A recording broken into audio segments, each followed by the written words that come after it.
to read to you the follow-up book, or the sequel to Creepy Carrots. This book is called Creepy Pair of Underwear.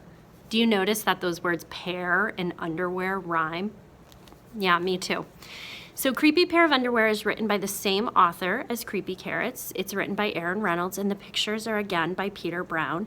And you're also going to notice that our main character is the same. Jasper Rabbit comes back in this book. Creepy Pair of Underwear.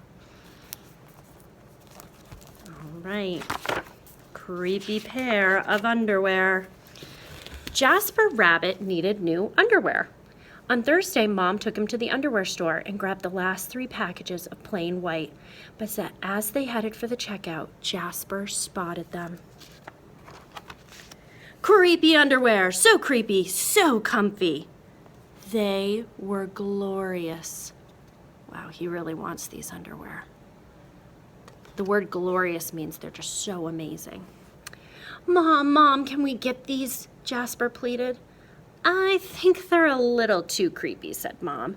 Oh, they're not creepy, they're cool, said Jasper. I'm not a little bunny anymore. I'm a big rabbit now. Mom agreed to buy 1 pair. That night, Jasper wore his cool new underwear to bed. Do you want me to leave the hallway light on? Asked Dad. Dad, I'm not a little bunny anymore, said Jasper. I'm a big rabbit now. His dad shut the door. And that's when Jasper noticed.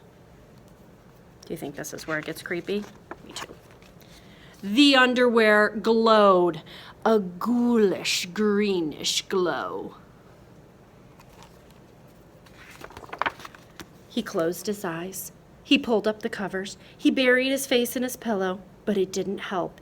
He could still see that ghoulish, greenish glow. Jasper leaped out of bed and put on a pair of plain white. He stuffed the creepy underwear into the bottom of his laundry hamper.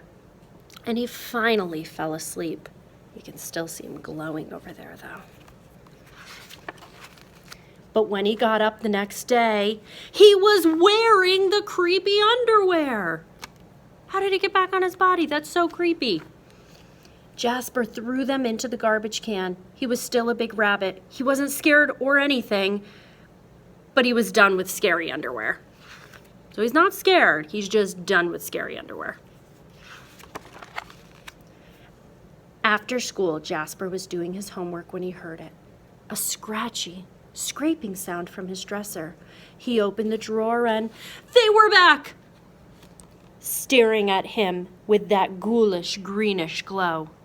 So even though he threw them in the trash can, just like after he threw them in the hamper and they ended up back on his body, he threw them in the trash can and they're back in his drawer. How creepy. He snatched the creepy underwear out of the drawer. He grabbed a big envelope and some stamps. He's sending it to China. Bye-bye, scary underwear, he said, dropping the package in the mailbox. What do you think's gonna happen? When he opened the front door the next morning, there they were. And weren't those chopsticks? His creepy pair of underwear had somehow returned from China and had brought back some souvenirs.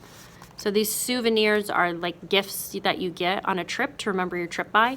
And so the creepy pair of underwear went to a country called China.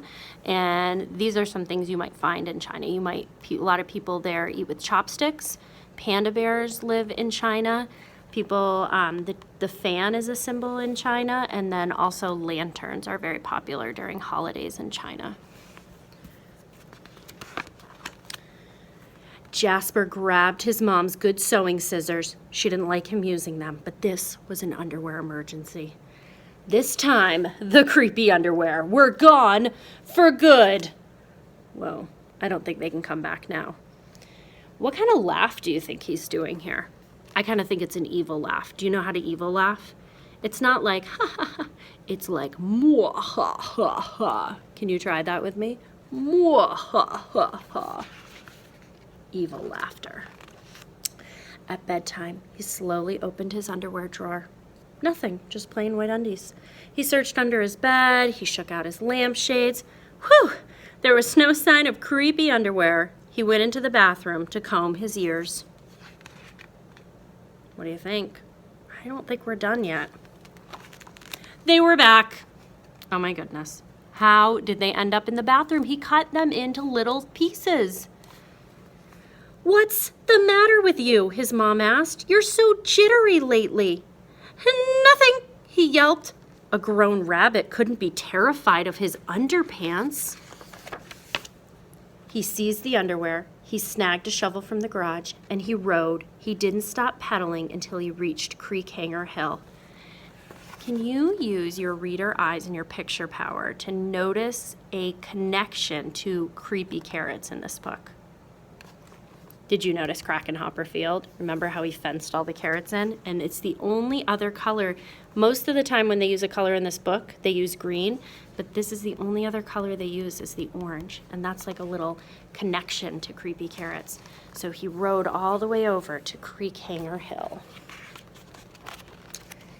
Jasper began to dig.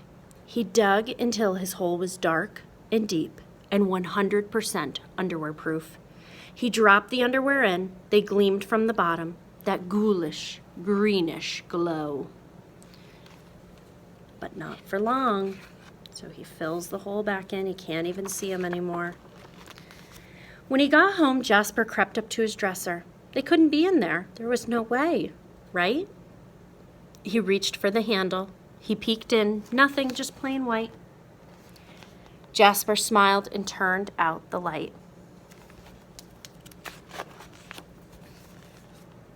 Do you see a ghoulish greenish glow? Me neither. Just black. There was just one problem. It was really dark in there, even for a big rabbit like Jasper. What do you think these two circles are supposed to be? Yeah, they're his eyes showing up in the dark. It's so dark, all you can see are his eyes. How do you think his eyes are feeling, or showing how he feels? Yeah, they're showing he feels scared, right? Those are scared eyes. Like, can you make some scared eyes? Jasper turned on the light. He looked at his non-glowy pair of plain white, and he knew what he had to do. The creepy underwear were a little muddy, but they still filled the room with that gentle greenish glow. So he went back out to the field, or to the hill, Creek Hanger Hill. He dug up his hole, and he brought the creepy underwear home. But look at the creepy underwear's face now. Not looking so creepy anymore, kind of looking happy to be back. The next day, Jasper gathered his allowance money and went to the underwear store all by himself, just like a big rabbit. That night, Jasper wasn't scared at all. As he lay down to sleep, he smiled, and so did his underwear, because they had finally found somebody who wasn't scared. So what do you think's in these bags? Any predictions for the last page? Any guesses? They had finally found somebody who wasn't scared of creepy underwear. Oh, he's using them like night lights. And look how happy they look now. No more creepy faces. The end. I hope you enjoyed that book, Creepy Pair of Underwear. Creepy Carrots and Creepy Pair of Underwear are two of my very favorite stories to read at this time of year when I want to be in a little bit of a silly and creepy mood. All right, friends, I hope you enjoyed. Bye.